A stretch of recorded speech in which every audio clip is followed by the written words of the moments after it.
কিন্তু বছর পর বছর প্রতি বছর যে মুক্তিযোদ্ধা নতুন নতুন করে মুক্তিযোদ্ধা জন্ম নিয়েছে, তারা কোথা থেকে এসেছে? কিসের মুক্তিযোদ্ধা?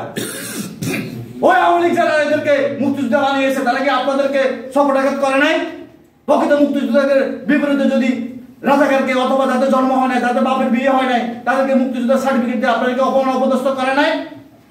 করেছে, কিন্তু আপনারা প্রতিবাদ করেন নাই, কথা বলতে পারেন নাই।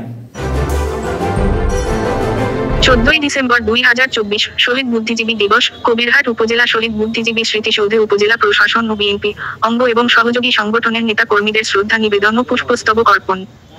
বুদ্ধিজীবী দিবস উপলক্ষে আলোচনা সভা অনুষ্ঠিত হয়। উক্ত আলোচনা সভায় প্রধানত করেন কবিরহাট উপজেলা নির্বাহী অফিসার জনাব সারভার উদ্দিন।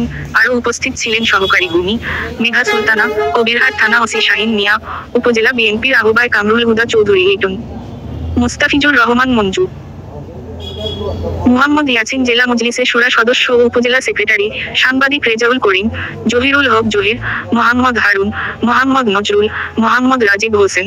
আরও উপস্থিত ছিলেন বৈষম্য বিরোধী ছাত্র আন্দোলনের সমন্বয়কগণ ও ছাত্রদল সহ ইউনিয়নের কর্মকর্তা বৃন্দ।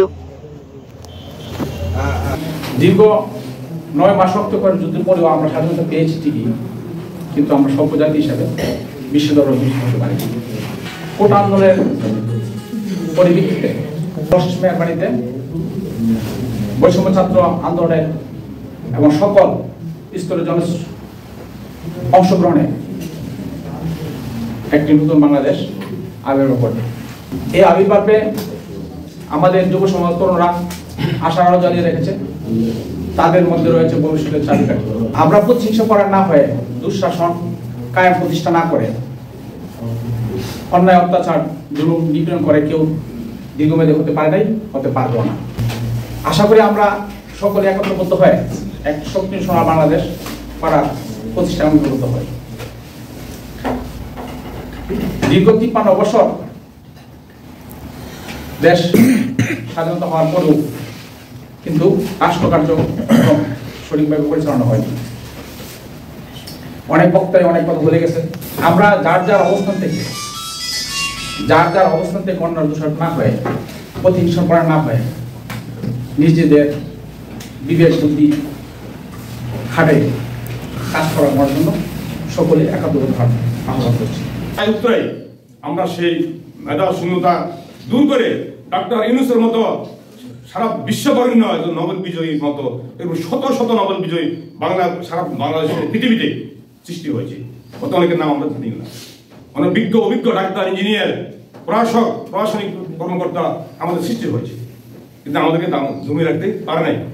আজকে ডক্টর ইউনূস সাহেবের মতো নেতা, বাংলাদেশের উপদেষ্টা আমাদের নেতৃত্ব দিচ্ছে। আমরা আশা করি উনার নেতৃত্বে আমরা সুন্দর অন্তর্বর্তীকালীন সরকার। পৌরসভার আজকে ইউনূস স্যার এখানে উপস্থিত আছেন, উনি সাক্ষী। ওসি সাহেব তখন ছিলেন না, উনি পরে আসছেন। 5 তারিখে সরকার পতনের পর ওদিন রাত্র থেকে কবিরহাট পৌরসভায় যে কটি জায়গা দখল বেদখল হয়েছে, আগে দখল ছিল প্রভাবশালী আওয়ামী লীগের অধীনে, এরপর যারা দখল করেছে তারা কম প্রভাবশালী আওয়ামী লীগের। রেজাউল ভাই সাংবাদিক না, শুধু এলাকার নাগরিক, আমরা সাক্ষীরাকে বলছি। আগে ছিল প্রভাবশালী আওয়ামী লীগের দখলে, পরে যারা দখল করেছে তারা আগে প্রভাবশালী ছিল না, নিরীহ আওয়ামী ছিল, এবং 5 তারিখের পর তারা দখল করেছে। এরপর একটা পর্যায়ে আমরা সকল নেতৃবৃন্দকে সেখানে হস্তক্ষেপ করেছি যে আপনারা যদি দখল বেদখল করতে হয়, ইউনূস স্যার আছে, ওসি সাহেব আছে, ওনাদের উপস্থিতিতে দরখাস্ত দেবেন, কাগজপত্র জমা দিবেন, ওনাদের উপস্থিতিতে মিটিং হবে, মিটিং এর পর সিদ্ধান্ত হবে জায়গা কার, যার জায়গায় সিদ্ধান্ত হবে আমরা নিজেরা গিয়ে আপনাদেরকে জায়গা দখল করে দিবে। এর আগে একদম দখল বেদখল করতে পারবেন না। এরপর পরে আমাদের যে সকল বুদ্ধিজীবীদেরকে গুম করা হয়েছে, তাদেরকে কারা গুম করেছে? তখন তো পাকিস্তানের শত্রু বাংলাদেশের মাটিতে সে অবস্থানে ছিলেন না কাউকে গুম করার মতো, কাউকে খুন করার মতো। তাহলে আমাদের প্রকাশ্য শত্রু পাকিস্তান হতে পারে, কিন্তু আমাদের অপ্রকাশ্য শত্রু কিন্তু সেদিন পাকিস্তান ছিল না, আরেক শত্রু ছিল, সেটা ভারত।